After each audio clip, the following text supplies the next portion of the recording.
Today I'm chatting with Elan Freydenson. Elan's life is dedicated to freeing himself and others from the unintended burden of familial, sociocultural, and ancestral imprinting. He believes it is your innate right to experience being in your body as easeful, pleasurable, and joyous. He has thousands of hours in training, including biodynamic craniosacral therapy, polarity therapy, Castellino perinatal and birth therapy training. He is a registered somatic movement therapist and an authorized continuum movement teacher. He enjoys the rivers, trees, and mountains of Asheville, North Carolina. Welcome, Elan. I'm so happy to have you here today. I'm super excited to have this conversation with you. Yeah. I notice I've been preparing in my mind and in my body and spirit. Yeah, marinating on all the things we might talk about. I appreciate that. Yeah, and just also feeling like feeling the juice for the conversation or for what wants to come through, like a sense of potency from spirit and life about this conversation wanting to happen. Beautiful. I'm excited to see what flows. Too. Well, we've several things we've already discussed that we want to talk about here, and one thing that's central to your work is how so many of our challenges have roots in our inner young ones who are kind of still frozen, still struggling, and that we can do all the talk therapy we want, we can have those new habits, but things won't really change until we kind of go to the core. So can you tell us about how our inner selves might be impacting us? Yeah, I mean, if you think about like the development of the human body and the nervous system and identity is actually a somewhat linear process in terms of like from the beginning of life. I mean, we come in to our mother's belly like with the question of how do I belong? How do I love? How do I be loved? How do I survive? Right? And how do I live my purpose? And in doing so, like we're forming our body and our nervous system and our attachments and everything based on like what's going on in mom, dad, the culture at the time, the family system at the time. And we're deciding, I'm going to be a person who maybe hides his anger, or I'm going to be a person who doesn't show a different kind of emotion because that color is like not welcome in that particular family. Or if I'm growing in a belly of a mother who's, for example, what's happening today in the world, like in a war zone, I'm going to like develop a vigilant nervous system, that's going to be, very much oriented to fear and survival, instead of someone else who's kind of hanging out in a mom who's like listening to Beethoven and sitting on the beach and like has her basic survival needs more than taken care of and is rested and has support. And so those things become the foundations for how we orient to life in the world, and then we become these adults that live on top of that foundation. And it's kind of like fish swimming in the water, although I don't want to anthropomorphize fish, but they say it's like you don't know what the water is that you're swimming in because it's been there all the time. And so even though we may be in a different context as adults, there's often still a part of us that has organized itself in order to survive a context that's from the past. And that impacts how we take risks, how we engage in leadership, how we show up in relationships, how we even perceive, this is the big one, is how we perceive what is happening to us in our life. So, for me, after going through this journey, it seems like the most obvious thing in the world, and learning as I talk to people about it, they often, like culturally and in other contexts, we're not really taught to think about the very beginning of the beginning. Yeah. I mean, we see the world as we are, not as the world is. But how does that worldview get shaped? And I think I don't know, I can't speak on how much people believe this, but I think it used to be believed like, oh, well, children don't really form memories, or, they're not really impacted till they can speak. So like whatever happens when they're young, it's fine. They're malleable, and yet that couldn't be, more opposite. Yeah. There's definitely been an ongoing belief that was comfortable for the adults at the time who made that belief, that false belief, that children don't feel, they're like small babies don't feel things, or they don't remember things. Interestingly, there's like a grain of truth to that, like a tiny grain, which is that babies remember differently than adults remember, right? It has to do with our corpus callosum on the left side of our brain coming online at around 18 months, and then our memory starts to become more linear and visual. But before that, the memory is what we call in this work implicit. It's in the body, it's in the nervous system, it's in the animal body. It's in the direct experience of life. Right, instead of it being more of like a fine tooth painting with a small brush that's specific, it's sort of like a broad brush stroke of like, if you grow up in a house where there's a lot of yelling, then the world is a dangerous place. Yeah, it's a really simple, beautiful example. Yeah. So what are some examples of how our inner ones might show up today? Maybe our current life is different than the household we grew up in, or the socio-political circumstances, et cetera, and yet, and I know it can look a variety of ways. Yeah, I mean, let's talk about some examples that sometimes show up in, for example, men, right? But these examples are for all humans, obviously. But let's say, for example, a baby boy is born to a mother who isn't very affectionate, or who isn't available as much as he or she needs. That's what I'm talking about, a boy in this case. But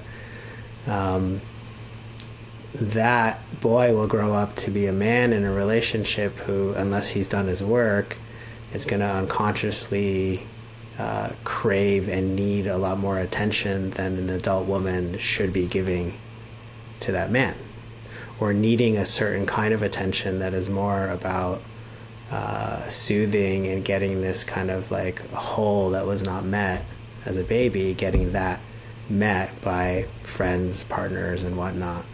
And so then that starts to color the adult relationship, even though that kind of needing it probably isn't appropriate to be filled by a romantic or life partner, right? It'll impact. I know the healthy women around me who are not who don't have a matching wounding of needing to take daddy, for example, would not be attracted to a man who's showing up that way, who she'll be able to perceive the boy in him. Right, so that's one example. Another one is, let's say a boy grows up in a family where maybe dad's missing, right? Single mom. And mom's trying to do the best that she can of like being both the like provider and the protector, and also simultaneously the nurturer and the feeder and engage in those and all the multitude of roles that a growing child needs a parent to be in.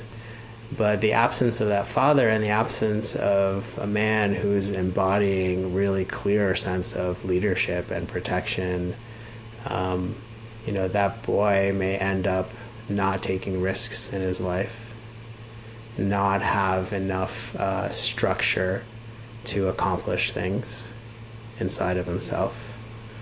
And so then that man is not living to his fullest potential. And like I said in the bio, there's like this, or like as you said in the bio, there's this quality of like, in each of us exists like a blueprint, basically a divine blueprint that all like secure attachment exists in. Like even if you didn't get it, like there is full access to the full potential of what it is for each person to be as a human and as themselves.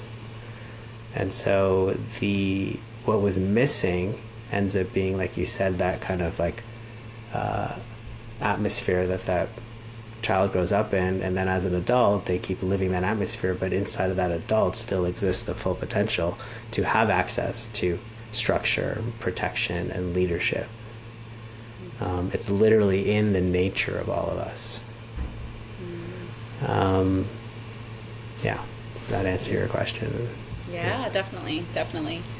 Yeah. Well, as you were speaking, I was thinking of the classic nature versus nurture, and how, that's like a very outdated kind of term and question, but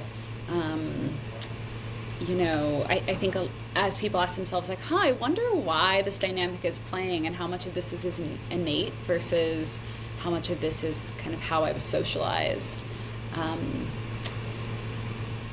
I guess how might someone start to even ask themselves, like, oh, I wonder what the roots of this is? That's a great question. I mean, that question is the question, right? Being in a sense of wonderment and curiosity. I think it's actually incredibly valuable to pursue an understanding and a curiosity of the context of where a particular thought pattern, belief system, or body behavior or nervous system response comes from. Because that's where the whole game is. It's like the context for it was pretty much 100% in the past. If it doesn't match perfectly what's actually needed in the moment and isn't a place of like attuned relationship or an attuned response to what's actually needed in the moment, or like a person's walking around, like I remember as a kid I was judging. There's a lot of judgments in my head about people. Like I disliked a whole bunch of people, and I had a really simple question. I'm like, why am I not feeling loving towards this person, or at least like fully accepting? And that itself has been an incredibly valuable pursuit, because it points me to belief systems that are basically survival strategies. And it's not just childhood, it's cultural, right? So people believe certain things about how they should or shouldn't behave based on whether they were born in Japan or born in the Soviet Union or born in a Latin country or born in Germany. Like each culture has its own kind of like collective inheritance, right? And then there's the people who are really interesting, who are, let's say, born in the US but their parents are Japanese, right? So then they have this kind of mixed imprinting inside of them. But going back to the actual question, it's kind of like it's a puzzle, right? You asking questions of your parents, like really valuable questions of what they were feeling. It's when you were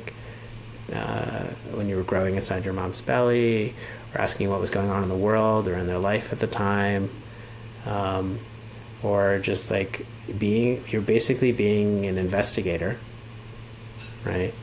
For like, what's the context for this particular feeling, sensation, or belief that is not aligned with what's actually needed here, or just not aligned with how I want to show up?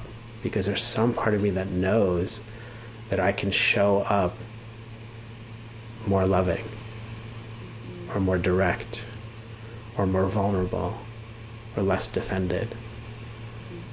And I can feel the part of me that wants that, but my system, my body, these parts of me are coming in and they're doing something different. And that gap is actually like the gold. Like that is actually something that's pointing to you, like, oh, there's some work here to do, or there's some investigating, or there's something here for me to learn about myself that I haven't yet learned about myself. Which is a big part of the healing journey, and a big part of a somatic journey, is that we think we know ourselves. We think we know who we are, and really we only know what the mind or the ego or identity is letting us know up until that point. Yeah. And when we get into a healing context where we actually spend time and unpack what we're doing or what we're thinking or what we're feeling, we start to discover there's something else underneath there that's either been running the show or that we've been hiding from ourselves, or just simply we haven't been ready to look at, or just haven't had the resource around us or the right person to reflect and hold space for this part of me to come forward. And then you're like, oh, that's also me. Oh, that's a part of me that I consciously never thought was in me, or didn't think that I was, or didn't want to be, because I was, pushing it away, or because your parents pushed it away, or because the culture pushed it away, or because your ancestors had to push that away to survive. Yeah. Thank you for that. Yeah. I want to learn more about your journey to this work, and how your own personal healing led to you becoming so well trained and weaving together all these different traditions for the support of others.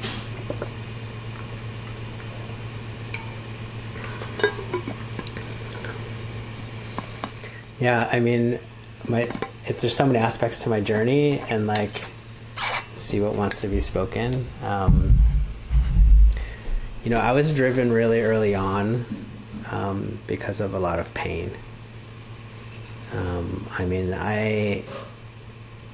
It's kind of crazy to think about how much pain I was living with as a child in my body, and then as an adult, that I just thought was normal, right? Because you don't really know as a child what normal is. It's just the things that your body's doing. It's just doing it.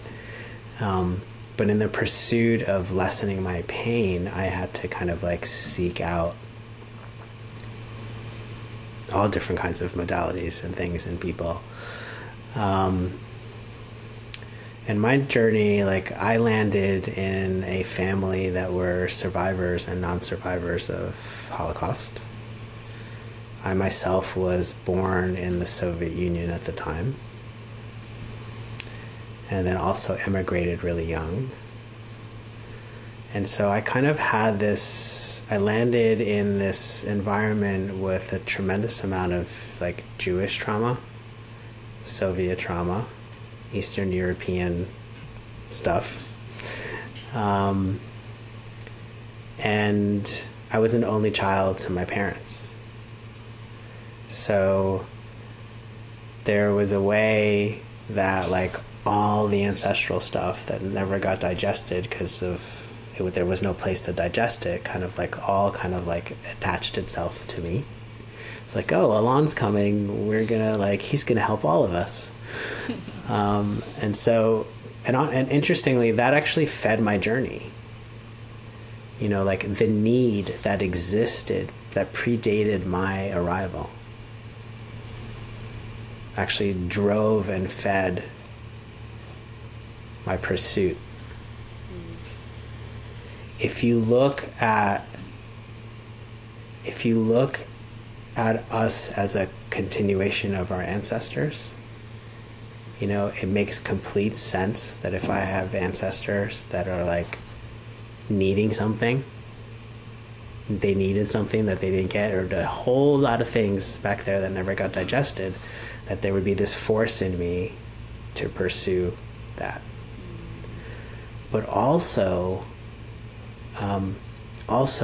I've always wanted to show up well in the world.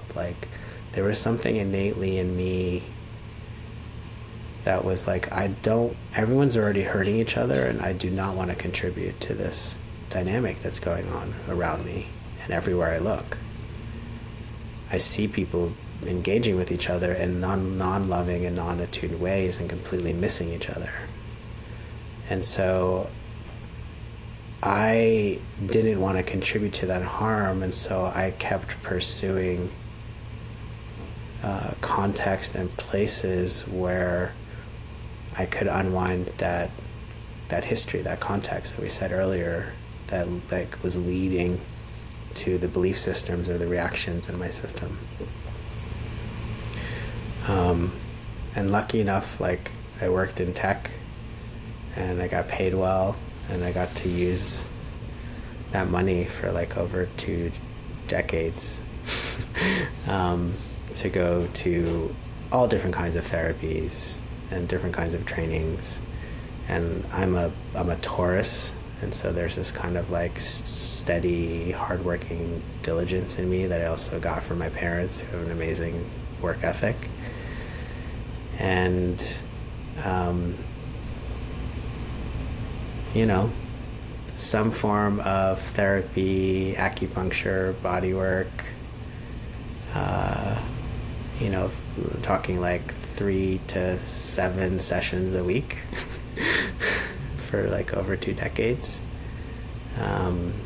Because there was that much handed down to me, and there was that much complexity of what happened to me, but also like my body and my pain was kind of like the curriculum for my life. It's like I hold that the things that our body wants the most is to be fully inhabited by our actual presence and consciousness. And the way it actually heals is by bringing presence in to those places that need attention. And I needed the presence of all the people to sit with me and do that deep work to find my way. And in that, like, that's what allows me to have presence now for so much, right? And that's also what allowed most of the pain in my body to unwind. And in that pain was a lot of history, and so there's a lot of story that I also got to learn about my ancestors and my parents and the cultures I come from and the Jews.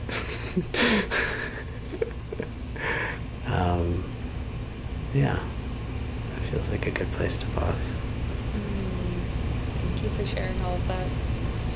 Yeah. I'm so glad you had the tech job to fund all of that. Yeah. Yeah, it's really unfortunate in the United States that so many of the modalities that are actually transformative are, you know, you have to pay out of pocket. It's not just the United States. Yeah. I mean, the whole world, like, I think one of the biggest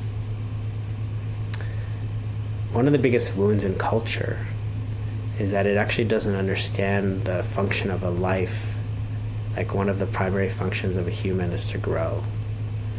And what none of the cultures see, maybe except for like certain contexts, like Tibetan Buddhists as a subset, for example, but what most cultures don't see is that each of their citizens and everyone who exists in their country is coming loaded with history.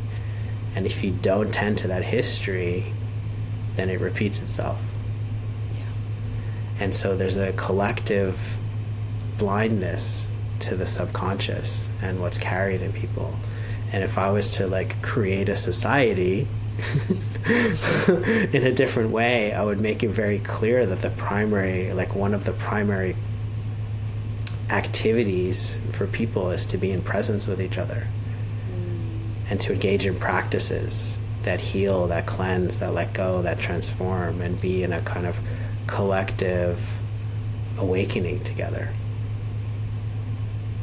And therefore, and if there was capitalism involved in that, there would be like a total funding. Like, people don't just need like their what's the term for it when they like have a designated, like they get a certain amount of money every month that just to survive. A universal basic income. Yes. So it's not just a universal basic income, but people need universal basic presence, support, care, love, touch, therapy. And just like, let's just assume that anyone who acts out in society or who commits a crime doesn't need to be put away and isolated, right, with the other bad people, but they actually need more attention and presence. Like, you know, Sweden or some other countries, they engage in like more humane responses to people who are engaged, who break laws. right? So anyway, that's a side topic, but what that points to is the lack of support. And I like to joke that the USA actually stands for under-supported Americans. True. Yeah. Well, this segues nicely into ancestral healing, because you and I were just talking about how you made a comment specifically how, basically it's like no one ever came to the United States because they were happy and thriving in their homelands, and just the history of this country is people suffering and coming for a better life and really enduring hardship to get here, past and present. So can you orient to what is ancestral healing? Why do we need it? What does it actually involve? Yeah. Yeah, there's I view there's multiple worlds of ancestral healing. There's a common world that's called family constellation work, where people go and kind of they go and they visit patterns, and they have different people representing different people in the family. And in that way, what they're doing is they're allowing the unwinding of the pattern of the ancestral family system, so to speak, that exists in the person. They're allowing it to unwind, right? So that's one way of working with it. Another way of working with it is let's say that I'm growing inside of a mom who has parents who are fighting with each other, literally the grandparents, for example, are fighting with each other, or the mom and dad are fighting with each other. That baby that grows up gets the imprint of both mom's experience and dad's experience. So whoever the aggressor and the victim is, those get both implanted, not the right term, imprinted, but implanted in the psyche, in the nervous system, in that baby, right? Mm-hmm. So then that, and then the context beyond the parents, for the reasons why one parent is attacking or one parent is, getting hurt, those contexts also existed in the parents, and so all of that whole family tree system gets kind of imprinted inside, and so then we need spaces where the consciousness of the little one inside of us can differentiate from those beings and those imprints. Differentiation is a huge aspect, and that's where that piece that I said earlier, the context of where it comes from is so important, and pursuing those questions, because in the end what we're doing is we're differentiating from that history, because as babies and as little ones we're merged with all of it. The boundaries are not the same as we are as adults. That's why it forms so deeply in us. But then we grow up and we need to unmerge, basically, developmentally, from I'm not the aggressor, and I'm also not the victim. That was something they were doing.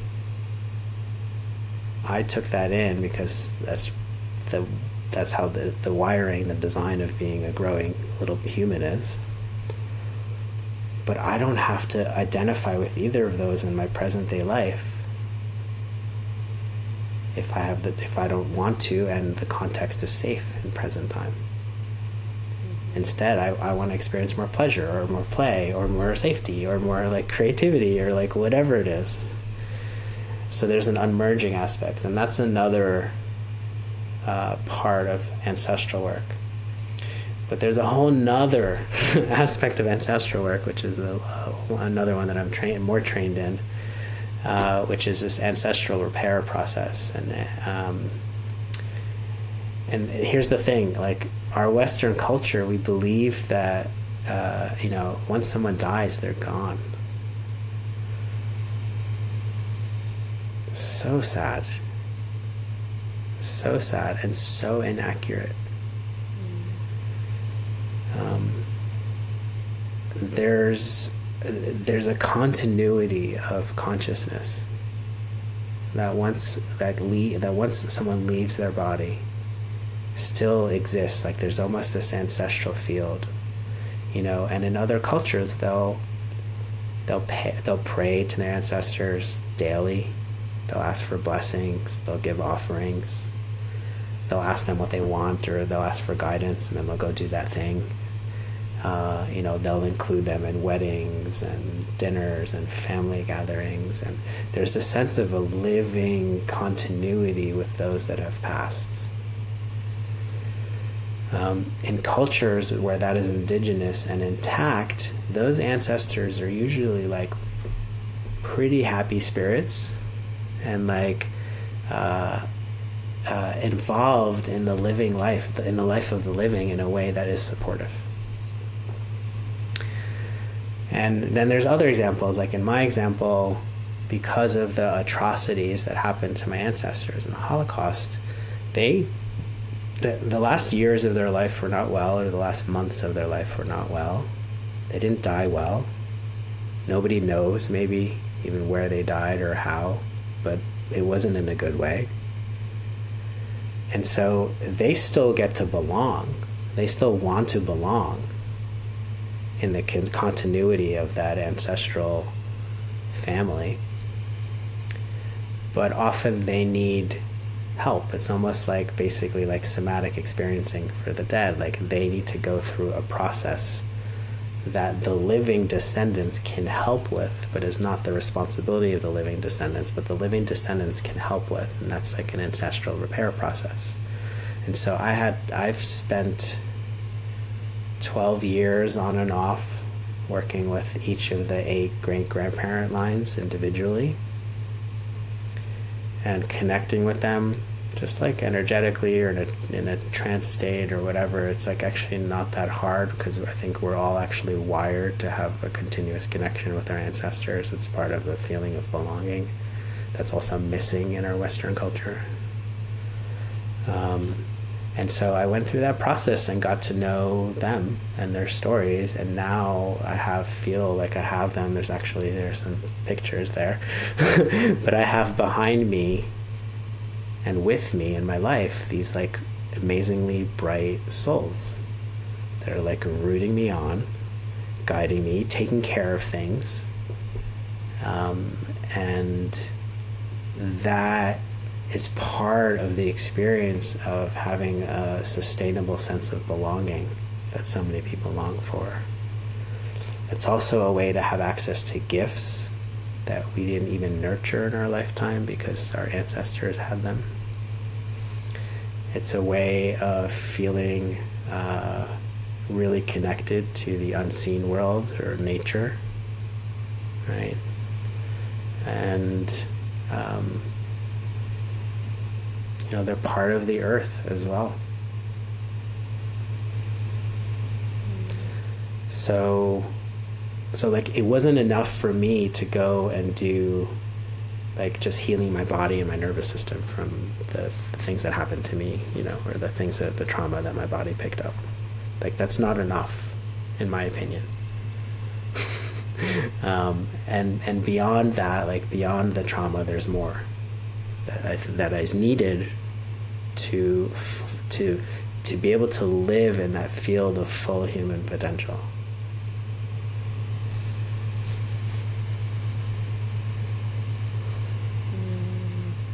I notice I'm talking a lot, and there's a little self-conscious of like, are there things you want to say? Do you want to go deeper on something, or just? No, I'm loving it. I'm loving everything that you're saying, and yeah, I think what I was just thinking was,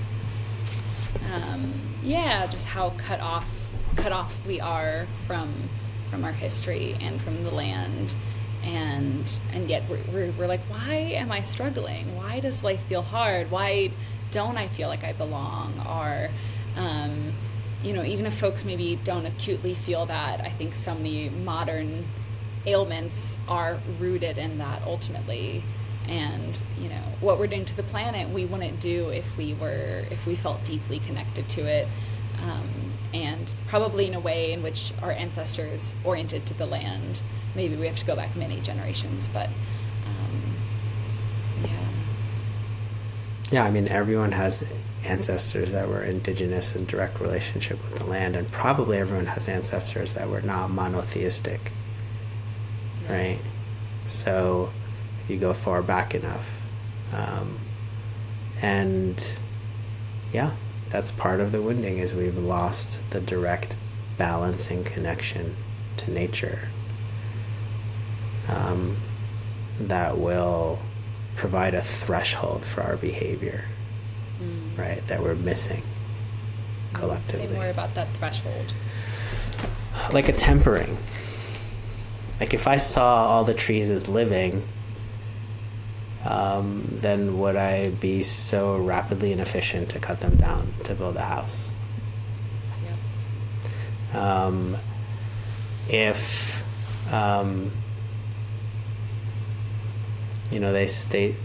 there's something about listening that we're not doing enough of, that people aren't trained enough of. Like, there's plenty of small children that have these imaginary friends, right? Or that hear voices or talk to someone that's not there. I don't think that's just their psyche projecting parts out into the world. I actually think like a lot of sensitive ones in particular have gifts that then gets kind of like squandered or squashed in some way, or hidden because the adults around them couldn't welcome them. And then what ends up happening is that we lose that sense of what is my impact? If I'm engaging in something with the natural world, but I can't hear, like I've lost my capacity to listen. Right, I did a ritual this Sunday up out in the woods in the kind of like highest mountain point here, and like I realized like I was praying and I was like making offerings, and I needed to stop a lot to hear and listen to the response. And that's where the actual wisdom came through, was in the listening. And so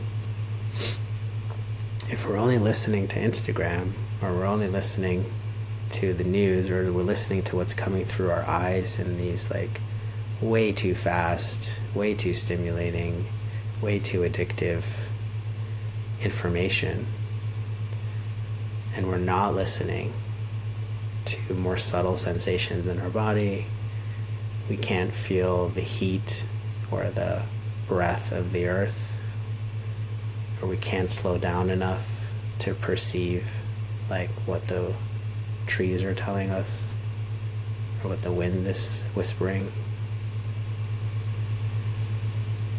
then we're missing a huge aspect of what it means to be human and mammal and animal, and in direct belonging with life. Which again is, I always had a psychic connection even as a child, but it wasn't as embodied because because my body was so sped up from the trauma and it was so disassociated. So I actually had to engage in practices pretty much all the time, which is a big part of the continuum practice. That one of the biggest benefits of the continuum practice, it was always about slowing down, getting receptive, and starting to feel the subtle and let myself be nourished and fed by the subtle. But to be fed, we have to be soft, safe, and receptive. And if we're moving fast, or if we're in a state of survival in our nervous system, you can't do both at the same time. Yeah, can you tell us more about Continuum? Yeah.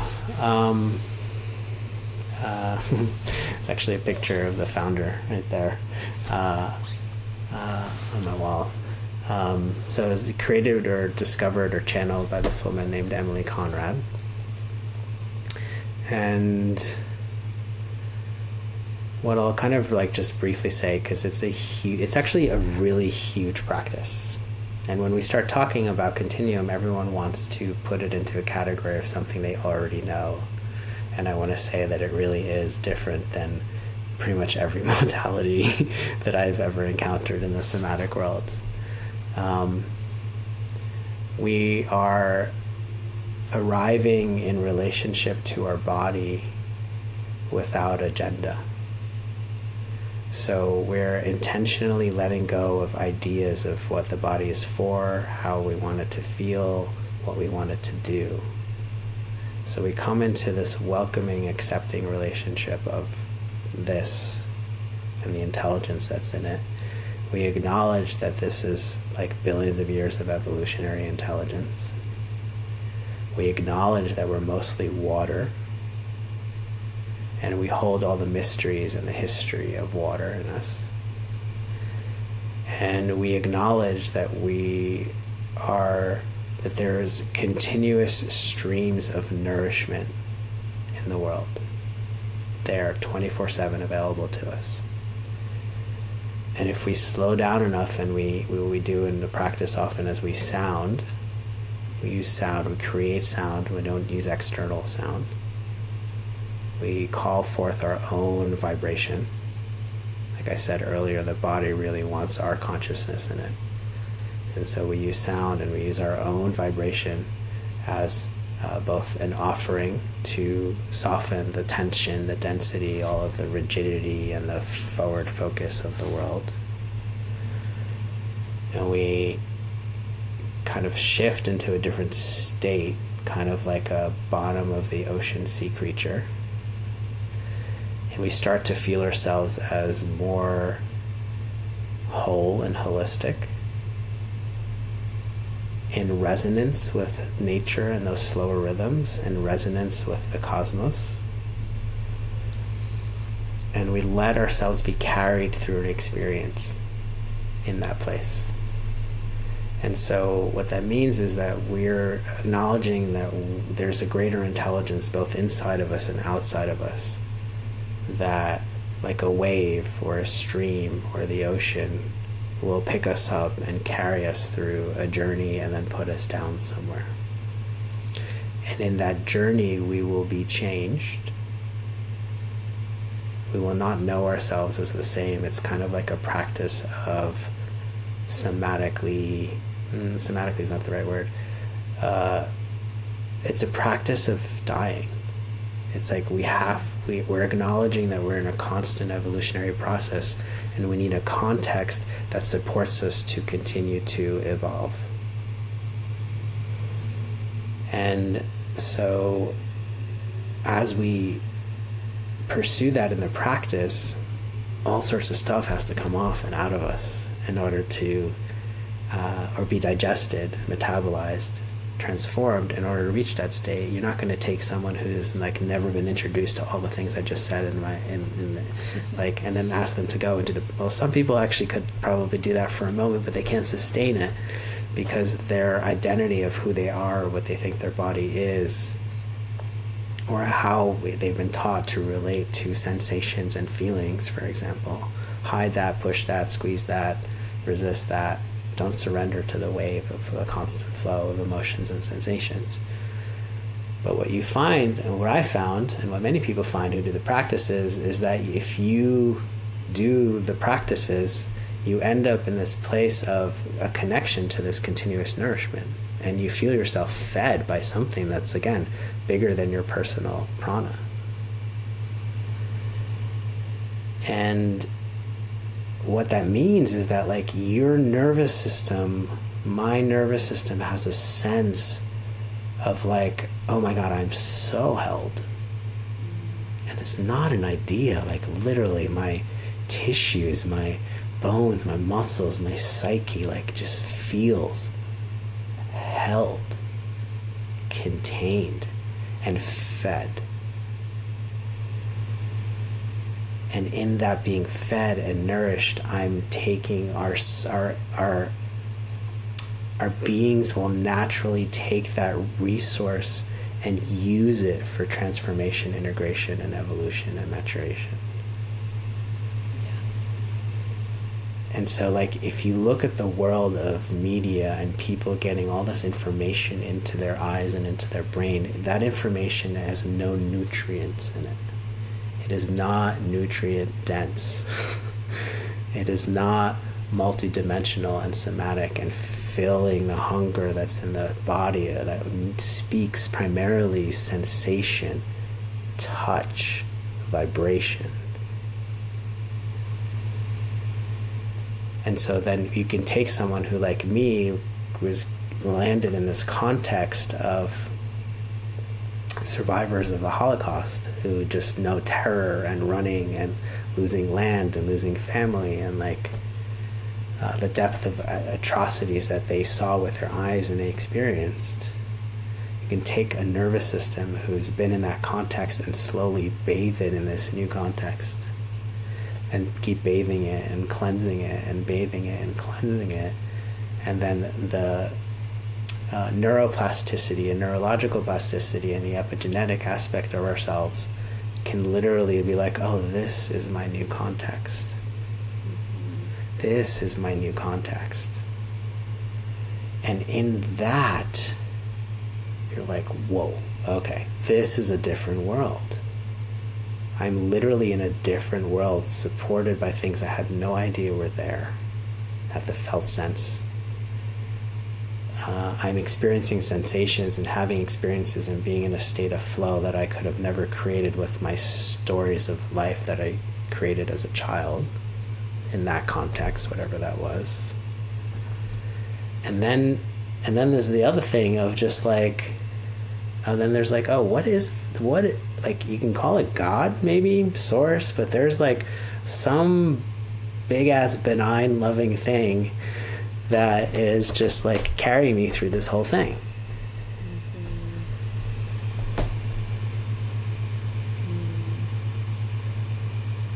Yeah, well, it also, you know, everything you're saying, I was picturing like, oh, that's what a really healthy experience in utero would feel like. Bingo. I mean, if we supported everyone, men, women, all genders, to know this and have this experience as a culture, then the babies that would get created and birthed and held, like if we all had mothers that knew what it meant to like feel the earth, that were connected to their ancestors, that had a sense of God and divinity and a right sense of humility towards life, that were in a balanced relationship to accomplishing things and resting, for example, or in a balanced relationship to nature, that were supported by men who were like in their body present, like tending to the outer layers that they need to tend to so that the inner layers can soften and be in their nurturing place. Like if everyone had that like we would be creating different humans, different culture, and a different sense of just innate resource and perception and beliefs. And that's part of what's, that's part of what's dying, is the old ways are dying, because actually we are having children that are incredibly further along in many ways, and who can see the unintelligence and the rigidity of a disconnected kind of yang that exists in the greater world. Yeah, I think that disconnectedness to me brings to mind kind of this idea of toxic masculinity, and which I think is so, capitalism has been mainly run by men. So although there are some women CEOs now, although there's more men named John as CEOs, but yeah, and not that all of our world's problems are because of men, but can you talk about, I know you work with men a lot, and that's really something that's central to your work at the moment. What is happening when men are suffering and unintegrated and maybe their inner wounded one is running the show. Yeah.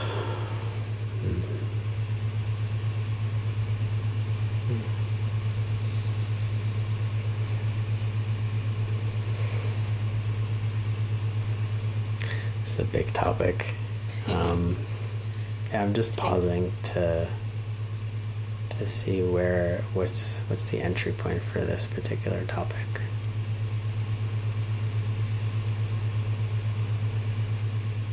So I'm going to say some radical things here.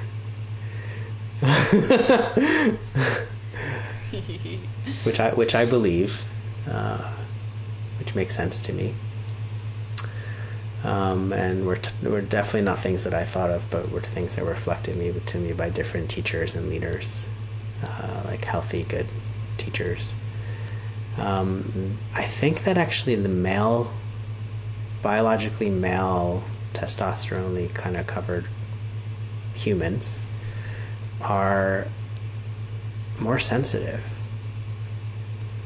and vulnerable than the ones that have more estrogen. If you look at the statistics, it's mostly boys that are on the spectrum. It's mostly boys that have ADHD. Male genitals are on the outside and kind of in a way vulnerable, and also can't hide what they're experiencing or feeling. If you look at life expectancy, the men generally die before the women do. And then if you look at the difficulty of processing emotions, it's not just because boys have been in a way undernourished or told that they're not supposed to feel, so they shut down this feeling system and then they're emotionally stunted. I think because of the wiring, because we're in some ways wired to be able to override ourselves and be in our head. If you look at those that have estrogen, they have this thing that happens to their body every month, or different cycles to their month that require them to really feel and slow down.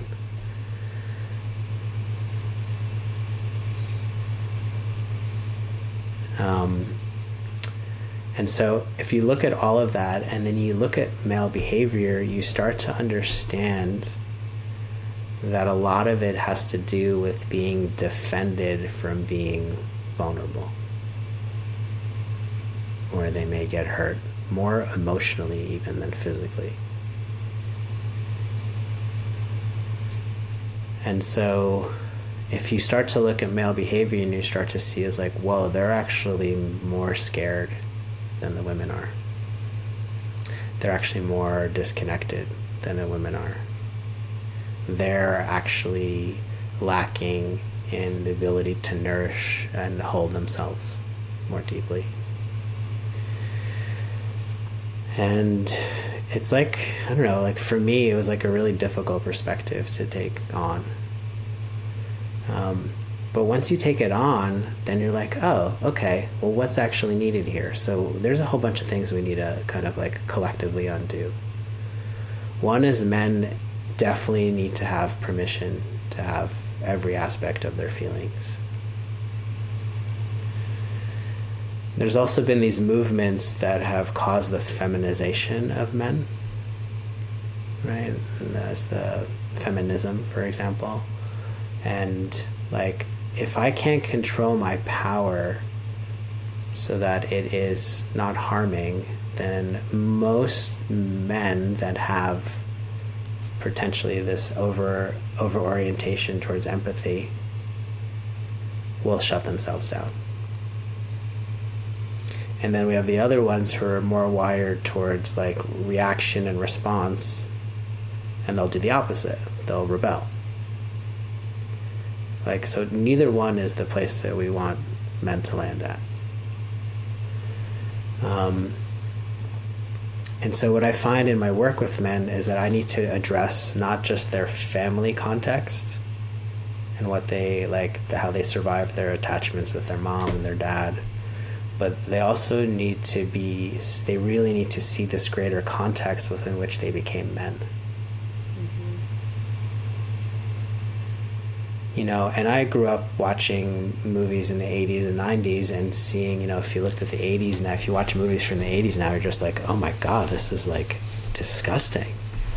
It's disgusting how men are treating women, and the amount of like, really, like, I don't have the language for it right now in this moment, but the like really inappropriate jokes, and objectifying and everything. And then the women are playing along because there's this like, we have to meet what the other is doing in order to have connection thing, which is the whole point of also childhood survival, is we have to meet what the show in town is in order to have attention.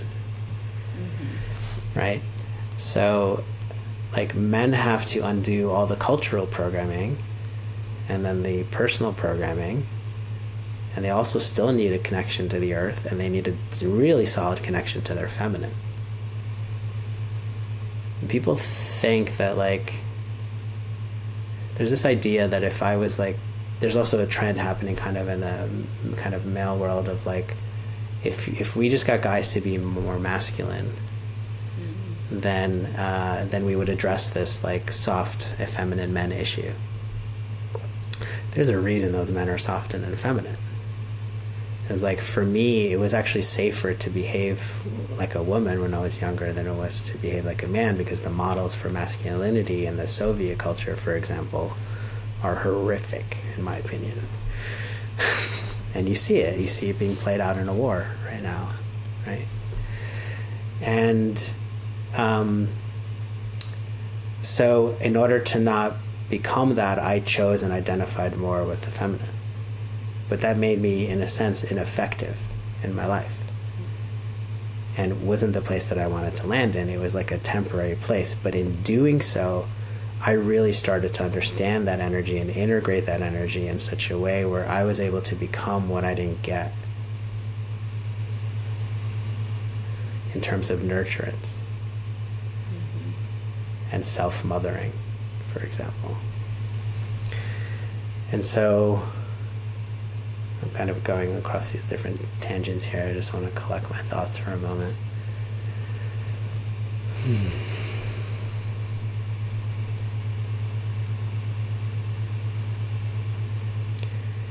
In each of us is the blueprint of really healthy yang and yin. And can you explain those for folks who might not? Yeah, so rather than talking about masculinity and femininity, which people associate with gender, let's talk about energies. So of yang being of like directionality, solid presence, focus, structure, containment. And let's look at yin as something that's much more flowing, expansive, welcoming, creative, nourishing. So each of us got some balance of imprinting, both from our parents and from the images that we saw on our screens or from the culture about what the right balance of yin and yang should be in me. But it's not more like should be, it's literally like what's the balance that I needed to have in order to survive, right? And if I've always associate directionality and structure with misattunement and pain or anger or violence, then I will choose not to be structured and focused and directional. I will be flowy and magical, right, and creative. But if I also saw and experienced like flowing and nurturance as being hurt and taken advantage of, or overgiving in some way, then I will refuse to be those things as well. So to find wholeness, we have to visit those places and those decisions, and then allow like the more attuned, healthy blueprint version of those to arise, and see that I can be structured and focused and totally loving and attuned and nurturing at the same time. They're really in practice, not in conflict with each other. It's as they say, the yin is in the yang and the yang is in the yin. It's like they're literally doing this dance constantly together. And that's what an integrated, a teacher course called the integrated man. That's what I mean by integration, is that like, I think a healthy man can be in his yang and then immediately switch into his yin.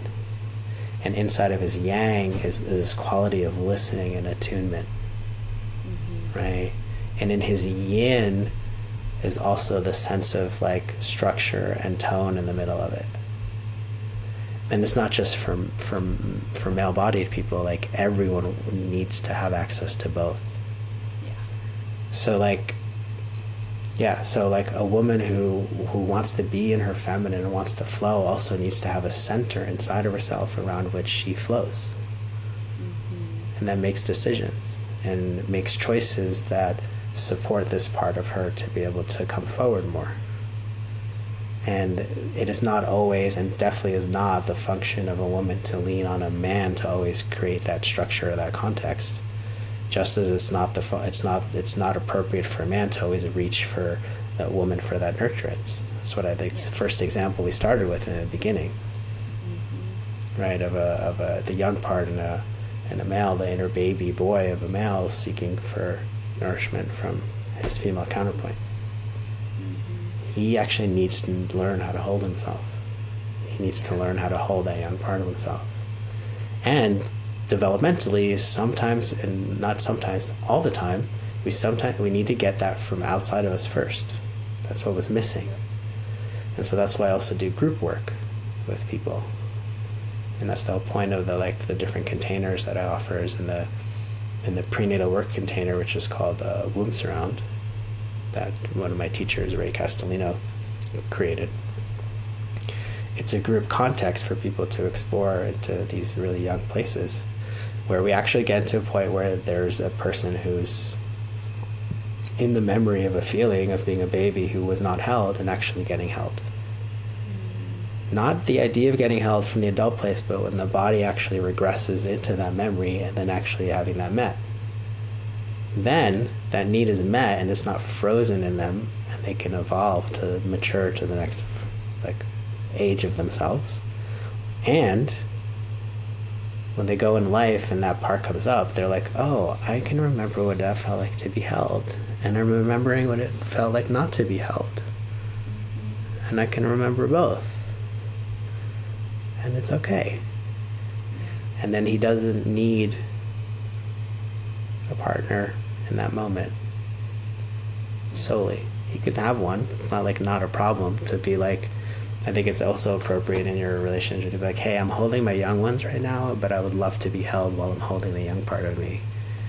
And just like from seeing you smile and nod, and just like the other like different women in my life that I've like offered or requested that from, they're more like often generous and happy to be in that place of like supporting me while I'm supporting the young part of myself. Yeah. Well, and it's so much easier to support someone who knows what they need and can support themselves, and that additional support in a way is like icing on top. And to your point, absolutely, I think we often do need support from others in order for our nervous system, for our bodies to soften and to be able to digest that support, because our baby selves, like, we couldn't hold ourselves, we couldn't feed ourselves, we couldn't change ourselves. So of course, if we did not physically get that, or if we got the holding but there was a lot of yelling or simply tension in the household, whatever it was, like, it makes sense that we need that real physical human attunement, touch, connection, and then over time learn how to give that to ourselves. And it's, as you were talking about yin and yang, I was like, yeah, I'm a little more yang dominant. I can see that. And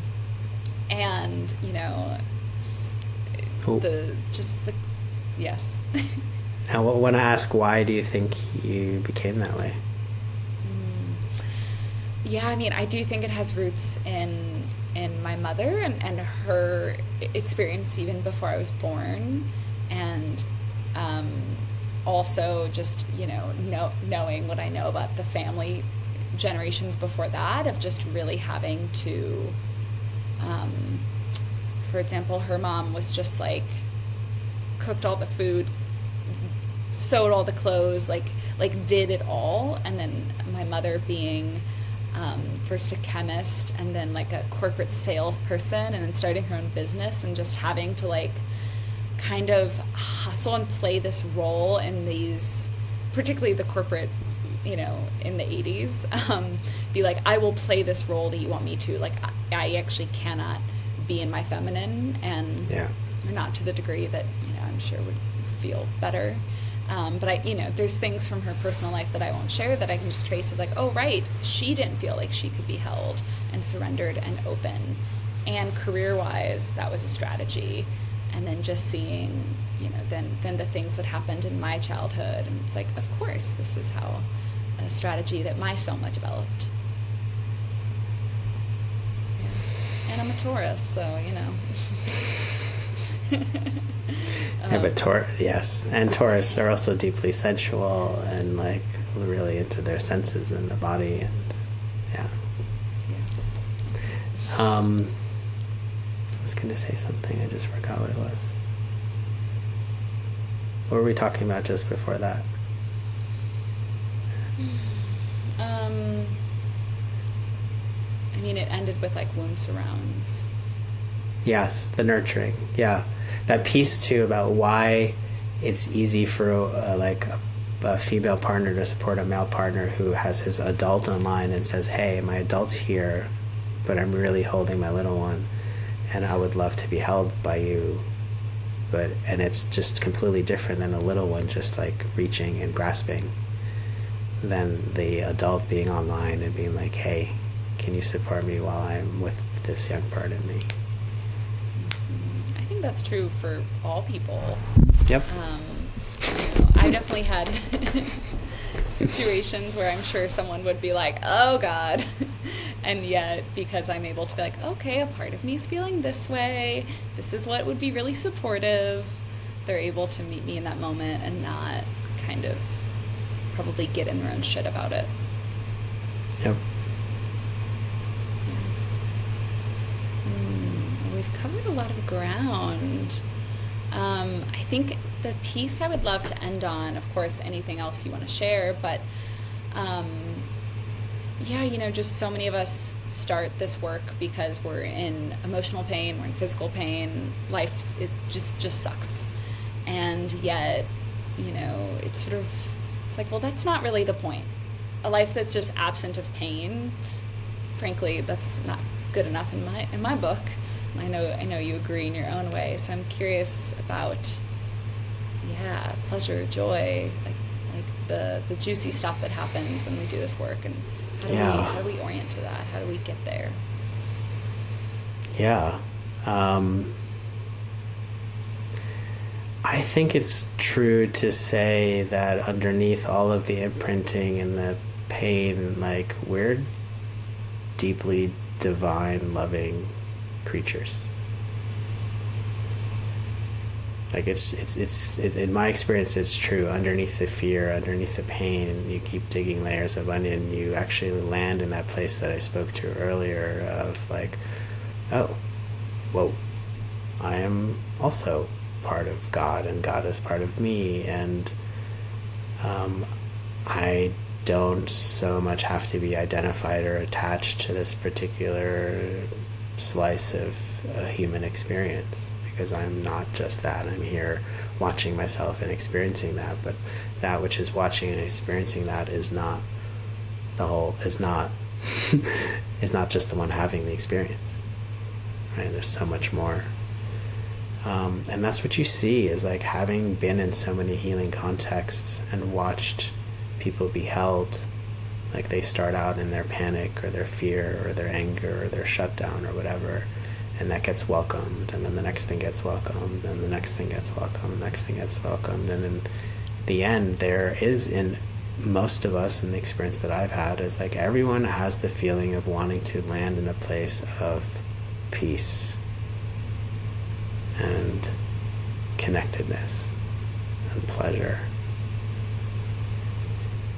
And so we're not just pursuing, like for a while, maybe I was definitely driven by trying to make the pain go away. But the pain wasn't just physical. The pain was like, I must be feeling all this physical pain because I must have done something really wrong. And I must really be a bad soul. That is a very painful belief.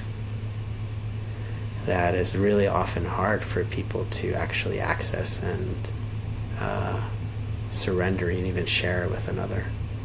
That's actually where the root of their suffering is, right? Is in this underlying belief, which I think most humans share. Is like, that's where the term original sin comes from. It's actually just original separation, and it's not separation from, it's just separation from source, separation from our innate, perpetually loving and accepting, welcoming nature.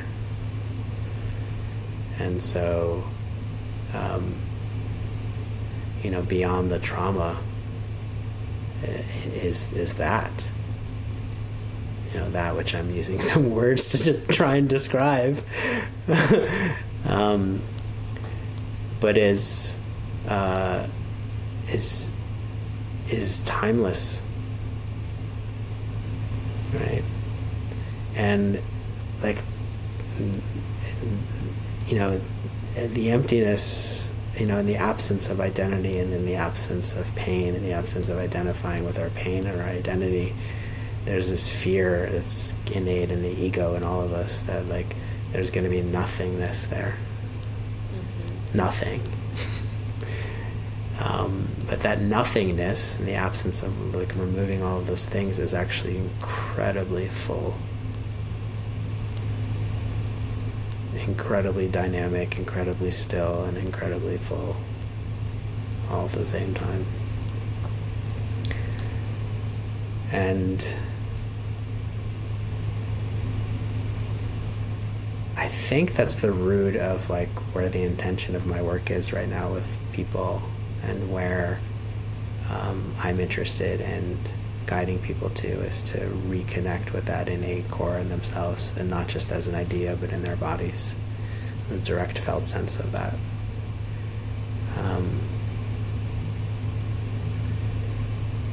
Yeah. Beautiful answer. Yeah, well, if people want to work with you to reconnect with that, how might they work with you? What are you currently offering? Yeah, best way to get in touch and to know what I'm doing is to obviously get on my mailing list. My website is my first name, Elan, E-L-A-N .love, L-O-V-E, appropriately named, I see now in this context. Yeah, there's a few things that where my intention is right now with my offerings. One is I have space for more one-on-one clients right now. So I love working with any gender, but definitely there's a focus right now on men, and just really want to work with men one-on-one in committed containers, like 4 months and 8 months, because it's a process to do these kinds of levels of transformation, and a process of building trust and learning new skills and capacities, and space for the material to unwind in a safe context. So that's one. The other is I'm offering these womb surround workshops. I'm going to offer them in different places in the US and in Europe. The schedule and all of that's online. And those are the small groups, like 4 people, 5 people, that give each person an opportunity to go deeper inside themselves and be held by a group. And then the thing that another thing that's coming up that I'm super excited about, that actually hasn't been yet posted on my site as of the time of this recording, is I'm going to do an 8-week series, virtual series with Continuum, and it's going to be, I haven't got the total full title of it, but it's going to be something like Continuous Nourishment, Hibernating in Community. And it's very much about us gathering together to go into that state of deep rest and nourishment through the winter months. I think it's something culturally we're really bad at. there's like a quality of isolation that sometimes people feel when they let themselves go into that place during the darker months. And so I really want to create a context that allows a large group of people to do that in the comfort of their own home while being connected on Zoom. And for us to move through the winter months and be fed and nourished in our own version of human hibernation through the process. And so I'm super excited about that, and it's going to start in December and go through January. Yeah, so those are some things. I'll probably be signing up for that one. That sounds like exactly my speed during that time of year. Great. Yeah. Well, this next question I ask all my guests: is there a somatic practice you have for us today? Ooh.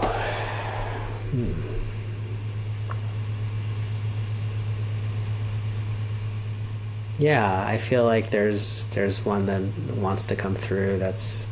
I don't exactly know what it's going to be until we get going, but it will involve arriving deeper into our bodies and just slowing down to feel more. So, shall I carry us into that now? Take it away. A quick drink. Yeah, so if you have the space and time as you're listening to this will be somewhere between 6 and 10 minutes. I recommend either laying down or sitting.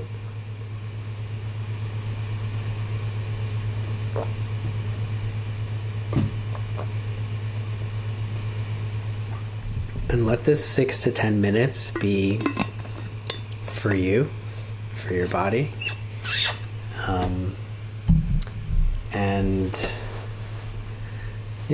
So if it feels comfortable for you to, wherever you are, to close your eyes and to bring your attention inward. And just do a gentle body scan, starting at your feet and working your way up the legs, up the upper legs. Just be curious what's here now. Your pelvis.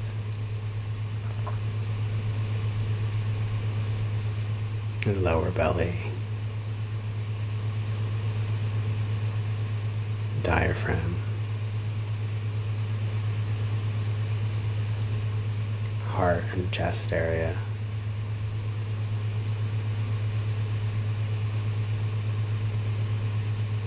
Upper back and shoulders.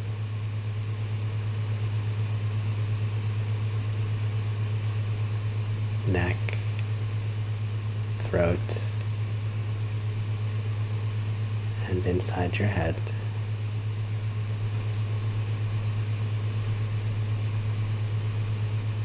And given everything that you've already heard spoken, just see like if there's something that you're digesting, something that felt alive to you, or a place of current inquiry.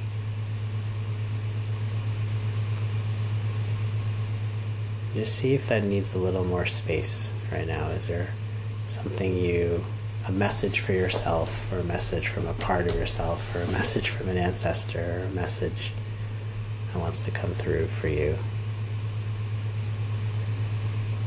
that's important to your particular journey?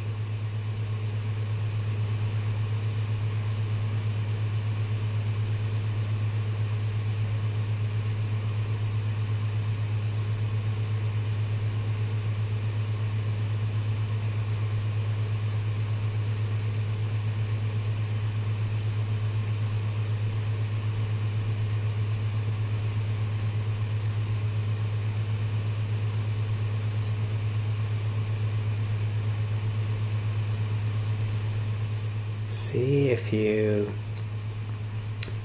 can invite your back body, the back side of your body, to just soften a little and relax a little more than it is right now.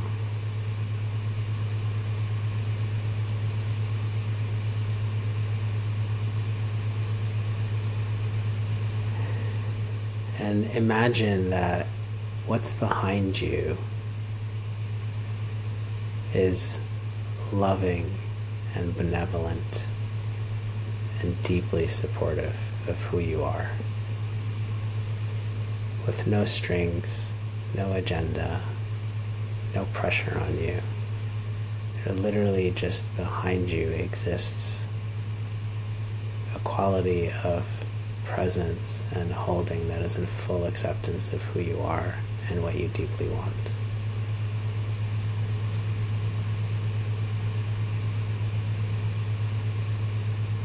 And if that's the case,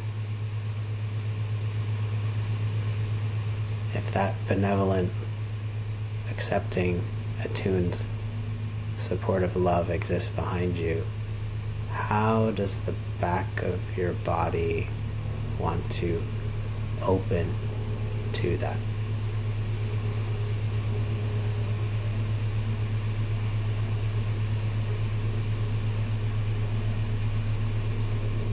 How can you let some of that love and holding in more?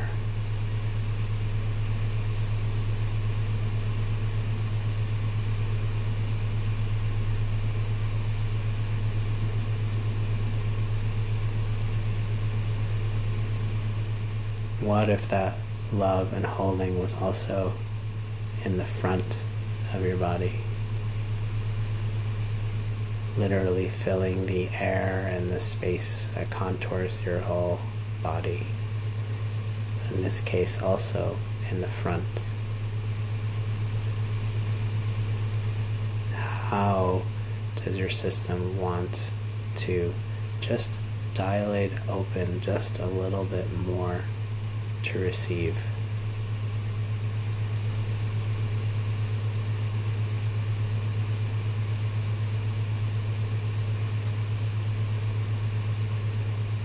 And maybe it doesn't want to, and it's okay. How can you be accepting and welcoming of the parts that don't want to receive, if they exist right now?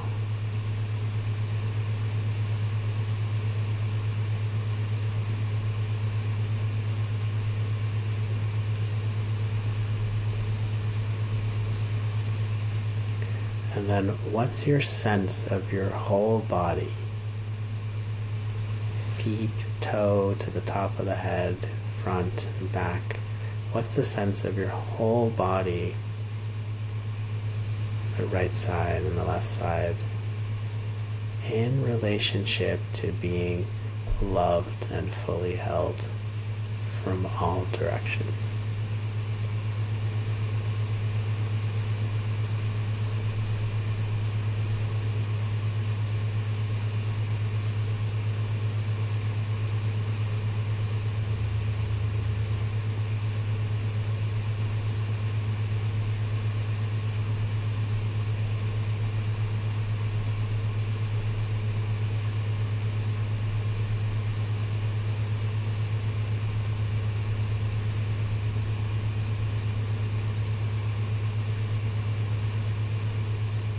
And see here in this moment if there's any more guidance or information that wants to come to support you in your life right now.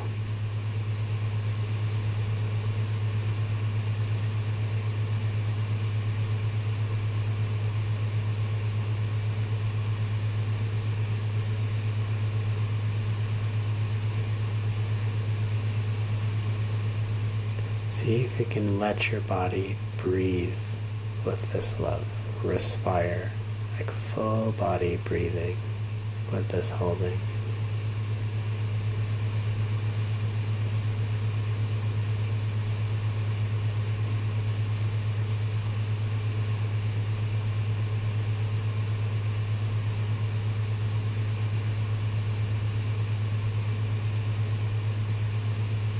I'm gonna transition us out of this momentarily, but if you want to stay in this, you can pause the recording and just continue exploring breathing, somatically full body breathing, biological breathing, with the holding, the benevolent, supportive love that your whole being is wrapped in.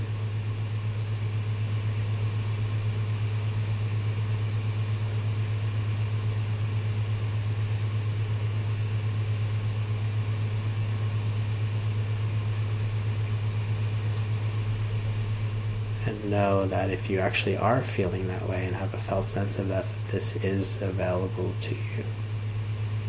This is available to you.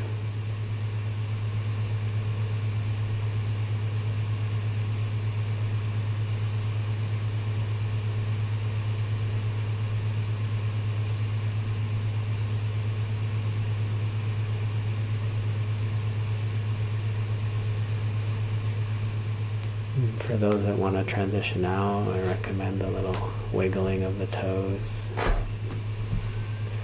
opening the eyes if they're not already open, and just looking around and finding something in the room to orient to put your attention on that feels good to look at, feels nourishing to look at.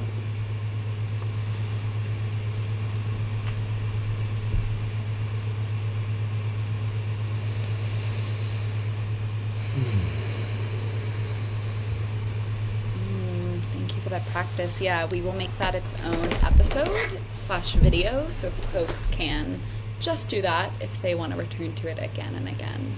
Cool. I love. Thank you for. I was just gonna say I love actually listening to my own recordings. I'm like, oh wow, this is so good to swim in that own channel that kind of comes through me. It's really nice. It's beautiful. Thank you so much for this conversation. Thank you for welcoming it and kind of like pulling, like just listening it out of me. A privilege.